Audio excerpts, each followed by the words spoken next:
Welcome to Toad TV. I am Mary Beth. I'm Helen. And this is Tabitha. And welcome to Toad Hollow. We are the creative hands and minds behind Toad Hollow, where we dye yarn and make bags. And, well,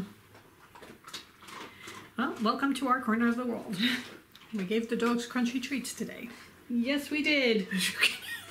I swear, I said, I think Drew associates it with the beginning sound, like for podcast. Oh, okay. I could be saying, I have to pee, and she goes racing into the podcast because I announce when I have to pee. Cheers, everyone. Cheers. Good morning.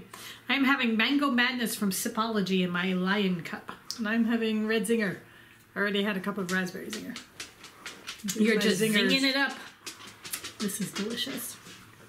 Perfect. Mine is very hot.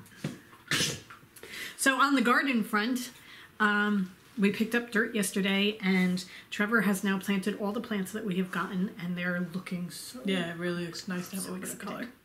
So we will take an updated video soon to show you the difference and show you where things are going and that kind of thing, but it's really... Shaping up. Yeah, very excited. Yes. Also, we found another flamingo with curly eyelashes. Wait till you see him. I love him. Love him. All right. Shall we do comments first? And sure. Then we'll go into... Today we are going to be discussing The Nightingale by Kristen Hanna. So we'll do the questions and comments first. And then if you haven't read the book and you're planning to, there will be spoilers so that you'll probably want to skip the end of the video until you're done reading the book, because it will affect... Yes, the book greatly. And don't let us ruin it for you. Yeah. It's a wonderful book, difficult to get through in spots, but and that's subject matter, just not the book. Yeah, just the subject matter. But yeah, don't let us ruin anything for you. So if you're reading it or planning to read it, please stop after the questions and comments, and then come back and watch this at the end. Yeah, another time. Okay, so. Jamie Santiago was she said that she loves the story of Tigger, and she had a cat named Winter who, if you were not his person, he would walk by you and whack you with his paw as he went by, which I love. Yeah. That's pretty much this one.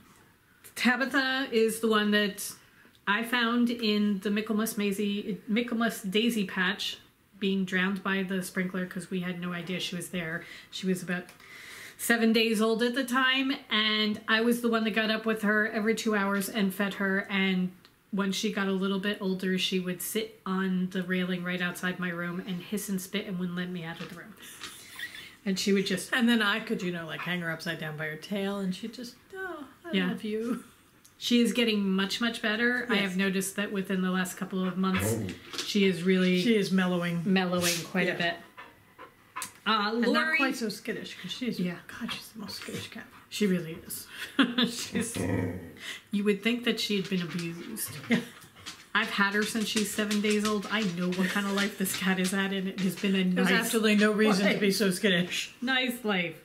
All right, Lori says, it's been so long since she's done cross-stitch that we've gotten her interested again. Do you use a hoop or hold your Ada... to hold your Ada, or do you just hold the fabric?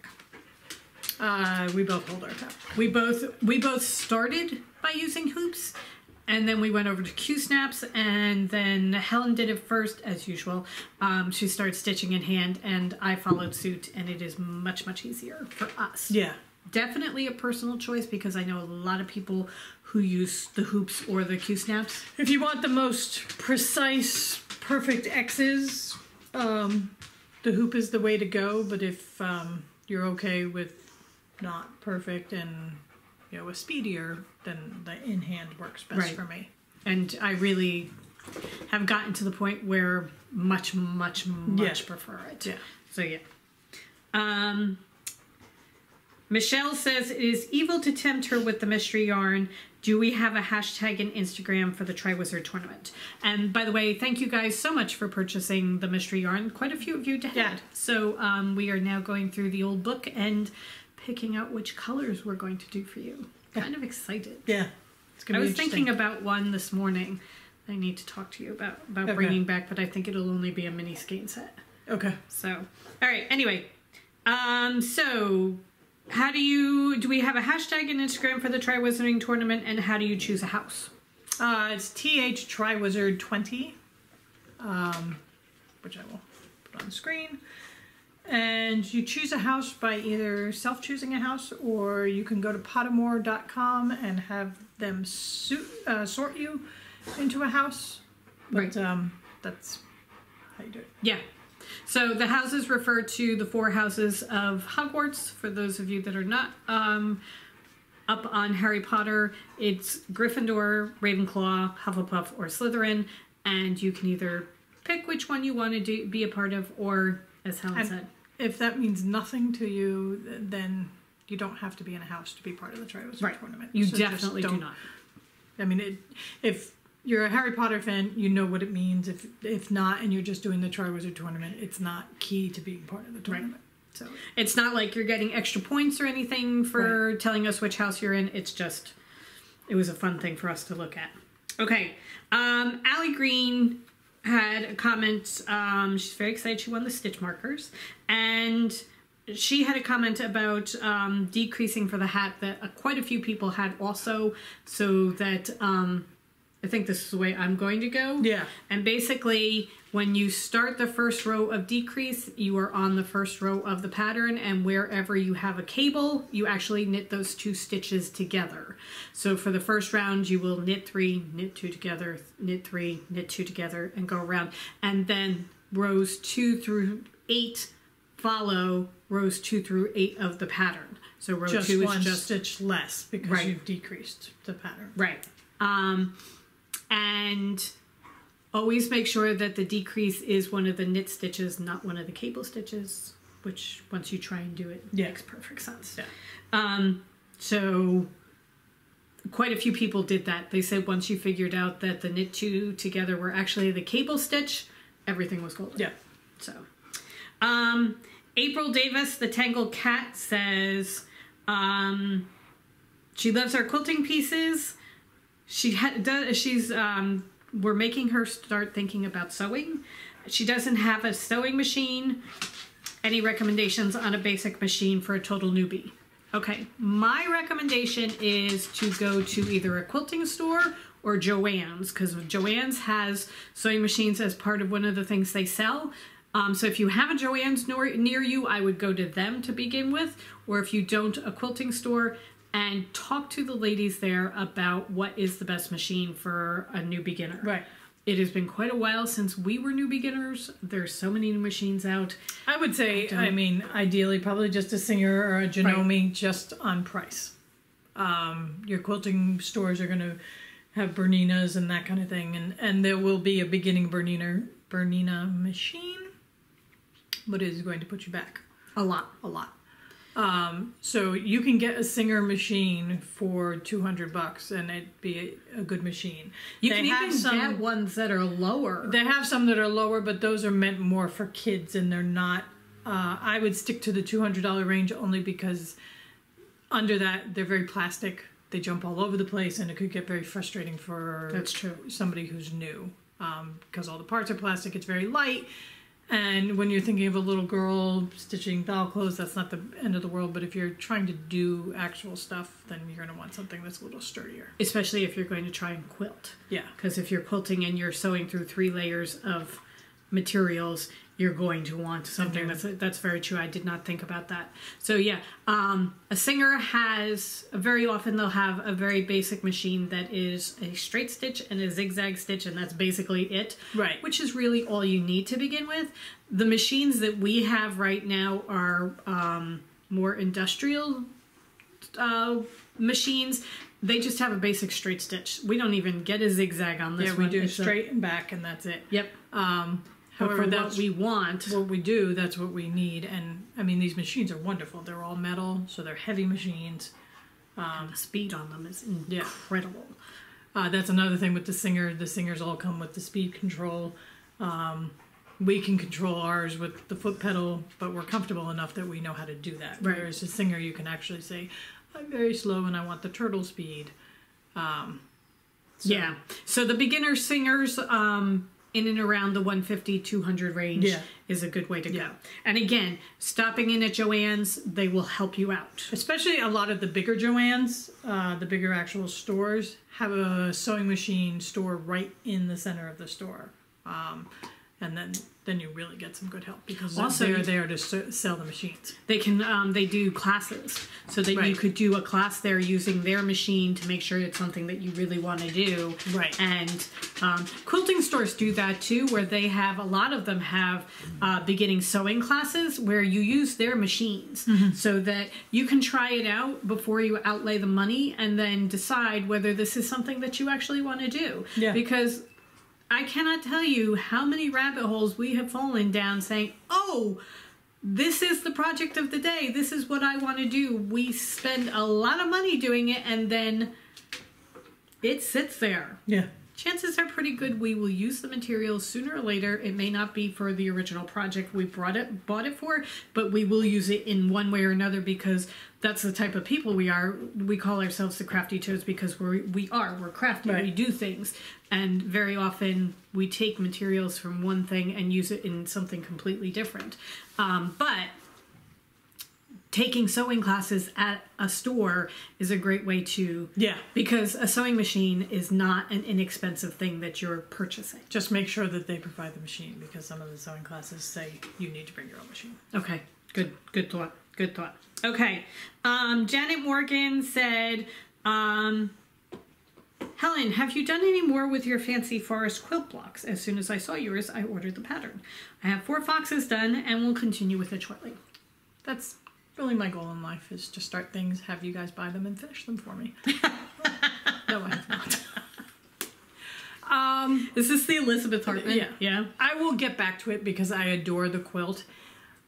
As Mary Beth was saying, most things that we jump down, Mary Beth and I have a tendency to jump, right into the deep end. It's never like, hey, why don't you start at the beginning and do, learn how to piece fabric together. No, I'm going to start with something where I'm working with pieces of fabric that are that big that I have to now piece together. Where you need 7 pieces for the eyeball. Exactly. So I did the pieces, and I learned a lot doing the ones that I did. And the biggest thing I learned was I need more practice piecing because everything has to be so very precise with hers. And I love the quilt enough that I want it to be right. So I have been working on the ultimate beginner quilt that I'm doing.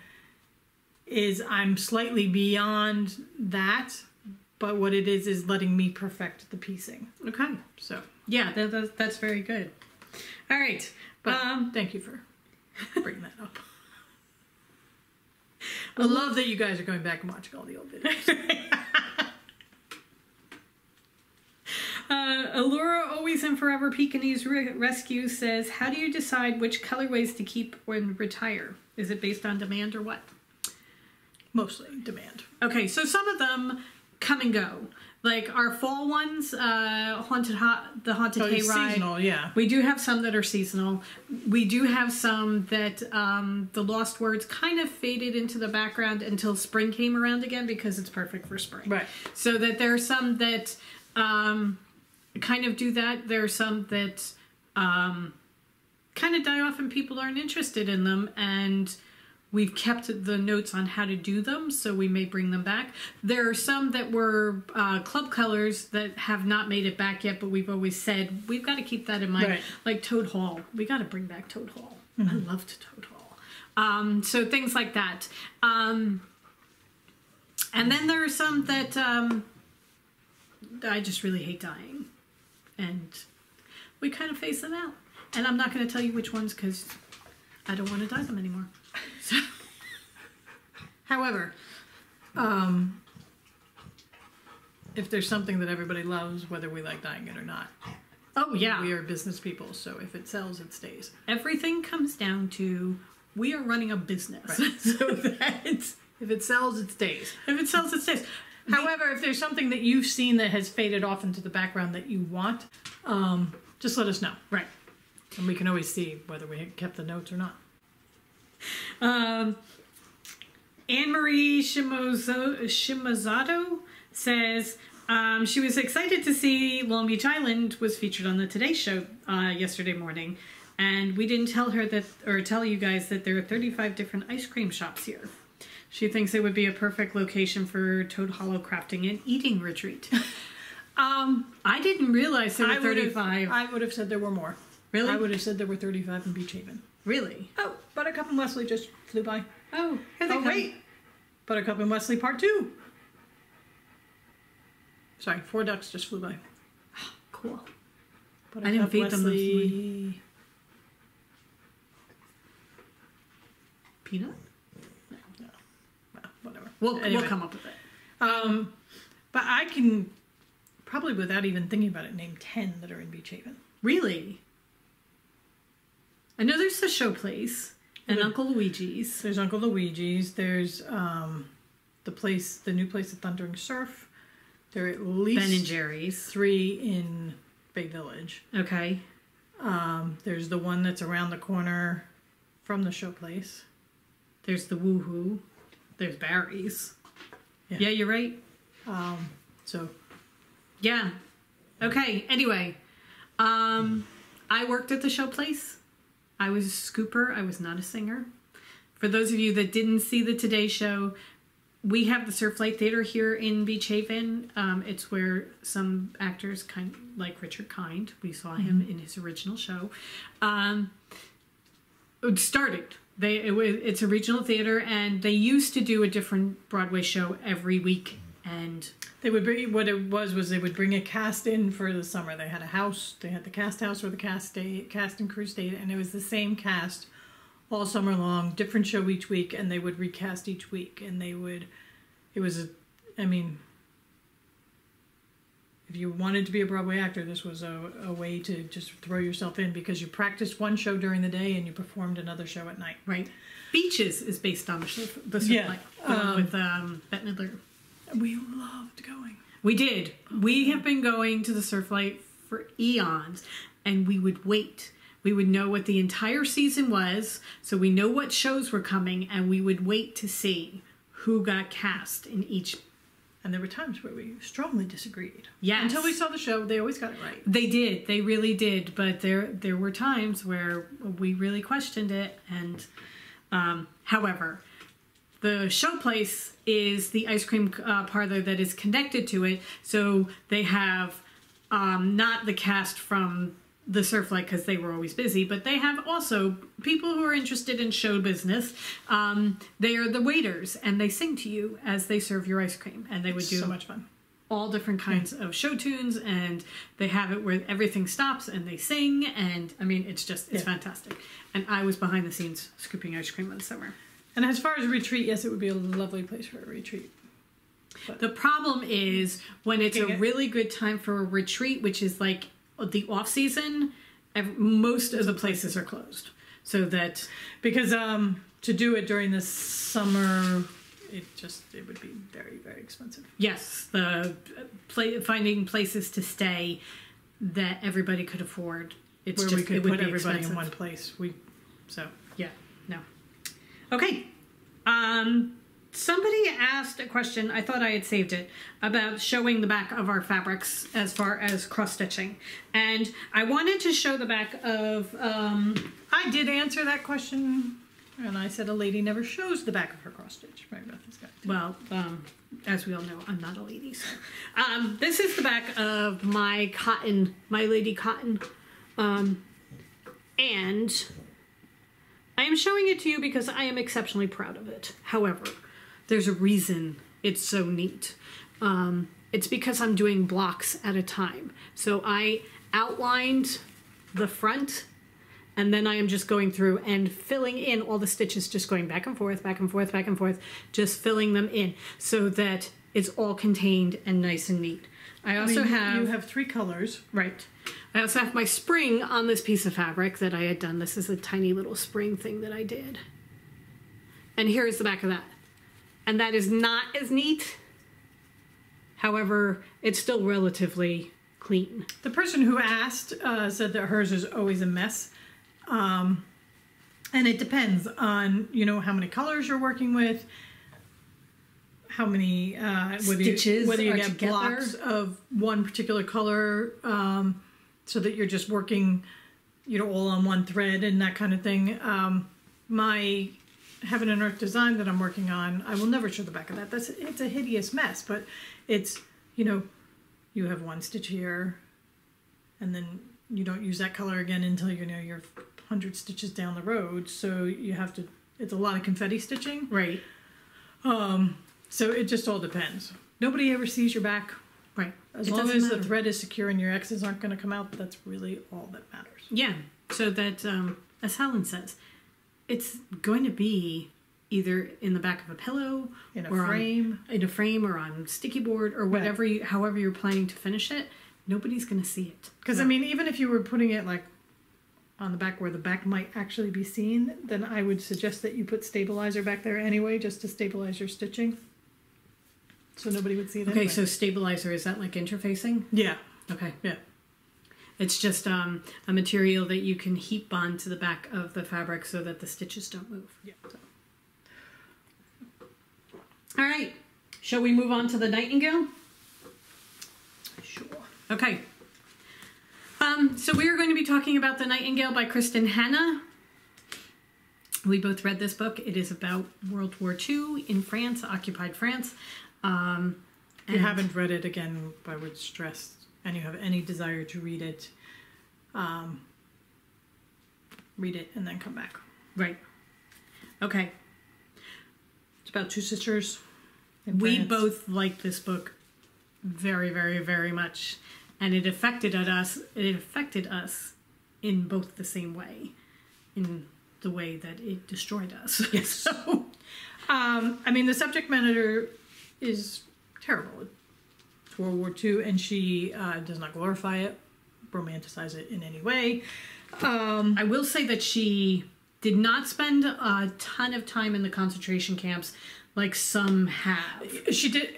Okay, so she did it extremely well because she didn't glorify it, but then she didn't also gorify it. Right. So she didn't stick with certain things just so I'm going to pound you over the head with how bad Right. the Nazis No, were. she got everything across in a very short period of time, but you felt. One of the knew. worst things where I actually had a physical reaction. I think it was like one sentence. What sentence was that? When they shot the little girl in the back. Oh, when they shot Sarah. Yeah. And that was just, it was in and out. And one of the things I will say about Kristen Hanna, this is the second book I've read by her, is she's an exceptional storyteller. Yeah.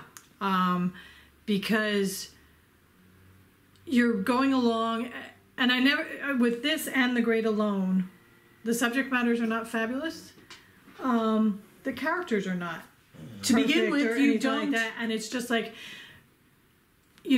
I can't point to a particular moment where it's like, okay, I'm all in on this book, but then all of a sudden, I'm reading it, and I know that it's well written, and I'm enjoying reading it.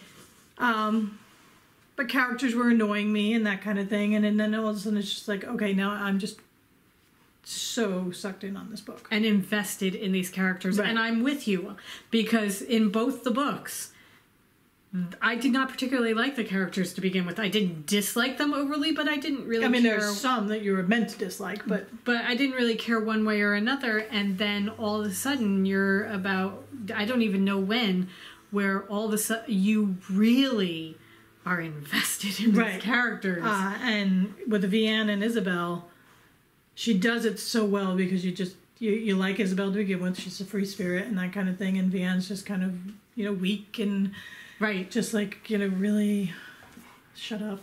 And then by the end of the book, you asked me which one was the stronger sister. And it's by the end, you're not sure because but I think Vianne in the end is probably the stronger of the two. Okay. Because she didn't get to go off and have the adventure. She had to stick around and deal with the horror and keep those kids safe. I mean, Isabel had to go to the concentration camp, but when the way she describes the winter and just Also, Vianne didn't look at herself as being strong, and yet she was, because when push came to shove, she made sure nothing happened to her daughter. Yeah. Because there were a couple of times where they were saying that the captain started Just looking at the her daughter, and it was just, she took everything on herself to make sure that her daughter was not touched in any way. The little boy, because he knew that she was hiding the little boy. Right. So he had that on her. Spike knows that we're talking about a difficult subject, and doesn't think we should. What I was going to say was what she did within the village, saving all the children in the orphanage, and all that. You know, she never looked on her life as being the stronger one. Isabel was always the strong one because she was ready to face adventure, and Vianne was a homebody and she wanted to stay home and she didn't want to go out. She just wanted her husband home. Right. And what she did and what she endured was... And I mean, the other thing, when I said that, and on an earlier podcast, that, you know, every female... These are strong women. They are. I mean, these are just... And I think they're indicative of what women went through in World War II, and you never think about who got left behind. The men went and fought the war, and I'm not glorifying that in any way, shape, or form. Or taking away from it. But also not taking away from what they went through. What they went through, but it's just... You think of that as the horrors of war. You don't think about the people who got left behind. Right. And what they had to deal with, especially with World War II. And occupied World War II. World War II, when the Germans came into the towns and everything. And it horrifies me. I mean, it absolutely horrifies me what we as humans can do to one another just because we can. And just because of difference. Right. And just to show your strength. And it's a bullying tactic, and it's a way of showing that we are stronger than you are by taking everything and taking your houses and basically stepping on you. I thought to begin with that she was going to kind of not romanticize, but I was worried about that with the first German soldier. But I think what she was doing was she was showing the difference between the German soldiers and the SS. The SS, because the German soldier, this particular one, was a human being. Was a German who was doing. He was conscripted into the army, and he was doing what he was told to do. Right. And he was trying to do it as humanely as he could. Except for that, I mean, then there was the point where he was whipping them. And that was where I realized she was not going to do what I thought she was going to do, because she was showing that, even he could fall into part of that. Yeah. But then there was the SS. And that's just not human. No, it really isn't. So, when did you realize that it was Vianne who was the older woman and not Isabel? Because I thought it was Isabel going forward. I kind of always, to begin with, I thought it was going to be Isabel, but then I just thought there was something, I forget what it was, where I kind of thought it was Vianne. And it was kind of the things that she did. It was something she said about the things that she did. Okay. And going back to that. Whereas Isabel, I could see going back triumphantly. Okay. And Vianne, not. Right. Putting that behind. And it was before any of the horror of the SS came. It was just the trepidation of going back. Whereas Isabel, I could see going back and... Well, she was the Nightingale. Right. So that, So, that I kind of figured it was going to be Vianne. I didn't necessarily realize that Isabel didn't make it. That scene from about that. I mean, the gut-wrenching sobs that came out when she saw Gaetan again. I mean, just that they found each other and Stayed alive long enough to find him. right, and then that she died so shortly afterwards, that killed me. That really killed me. It's a difficult book. At the end, when Ari came up to her, to Vianne, When they took that kid away from her, I can understand completely. I understand the reasoning. thought process of why they did it and why they wanted to, the Jewish people as a whole. It was just like, no, we have to rebuild and we have to teach him, and you can't. And it's true. Right. You can't. However, I sheltered him. And that's her strength, that she understood. It took her a moment, but she understood it, and she understood that that was what was best for him. Right. And she always was doing what was best for him. Yeah. So, but when he came and found Take a her, moment. when he came and found her at the end, Yeah. that was so beautiful. And the children that she saved. Yeah. Who lived and had families and... It's all the different parts of it that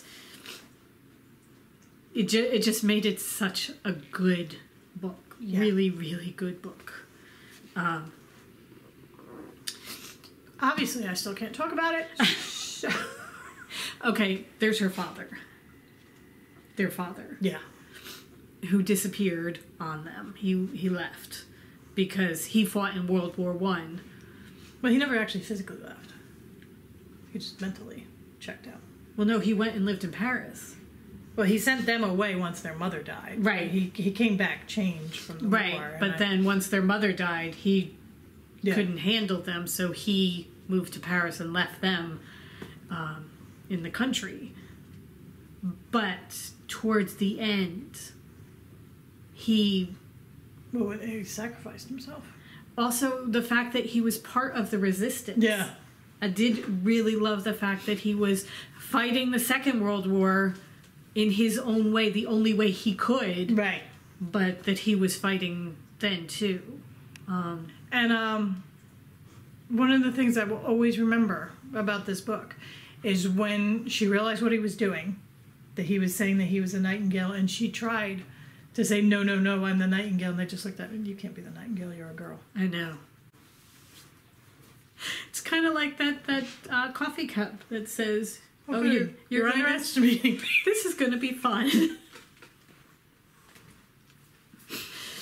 I thought her characters, her side characters, like Rachel and the lady that was one of the waypoints, the stopping points for the Nightingale. She was the one that kept Isabel.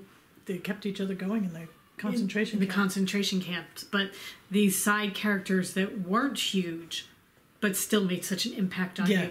And I think that's one of Kristen Hanna's greatest strengths, is that these characters that you don't necessarily, and there are a lot of characters in her books, I mean there are a lot, but that you don't necessarily think of to begin with are going to be that important, although the lady that helped her through the camp was definitely, but there were other people that stay with you. Oh, yeah. The Mother Superior and that kind of thing. They're ones that stay with you. I don't necessarily remember their names, but I remember them, so that they do stick with you and make a difference. Yeah. She has a great style. She's a very, very good storyteller.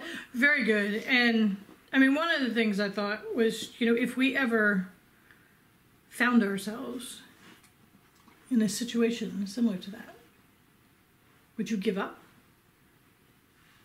I don't know.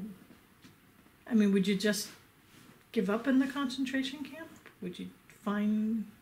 I don't think I would give up in the concentration camp. And I don't think you can ever know until it happens to I don't think you but can. But it's just, one of those things of, would I jump in to join the resistance, or would I hang back and just try and not be seen? And I think I would probably hang back and try and not be seen. Does self-preservation take hold, or does this is not right and I have to do something to stop it.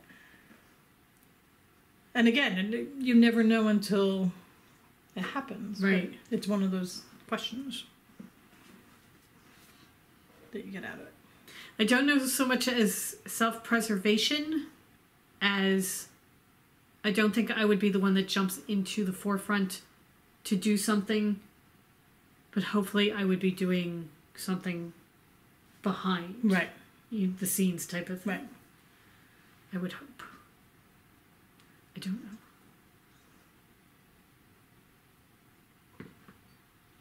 Okay. Let us know what you think. Definitely a 5-star read. Yes. However, I don't think I'll ever read it again. I don't know if there will be yarn for it. There might be. I don't think there can be because it's too, that's just kind of lightening it. I don't think you can make yarn that's powerful enough. The Great Alone, the yarn that we did for The Great Alone wasn't so much the story, it was more Alaska. And we based it Right. on Alaska. So it is, I don't think we have, oh. It is predominantly white with brown and green and blue for the earth, the sky, and the sea surrounding Alaska. But it is all the mostly snow. white for the snows of Alaska. And that was because... Alaska was one of the main characters in Yeah. that book. I mean, that wasn't dealing... But this is different. This is different. So I just that- wouldn't even know where to start. I don't, yeah. I think you would have to go from the cover of the book or something Right. like that because I don't think you could have something like the light, airy colors of the Lilac Bus Yeah. be for the Nightingale. Yeah, I mean, it would just be gray and drab and terrible. So. All right. Anyway, Okay, let us know what you think. yes, leave us comments on what you thought. This was our April book club read. Aren't you glad we inflicted that on you? However, I just finished Maze, and it's an perfect palette cleanser. What did you think? I liked it. I It gave was it a fun, 4-star, yeah, and I want to read the others. So we'll do that one a little later. Okay. All right. All right, well, our battery's about to die, and it's perfect timing because Yeah, we're done. finished. Yeah. Thank you guys very much. We hope you have a lovely day, and we will see you tomorrow. Yep. Bye. Bye.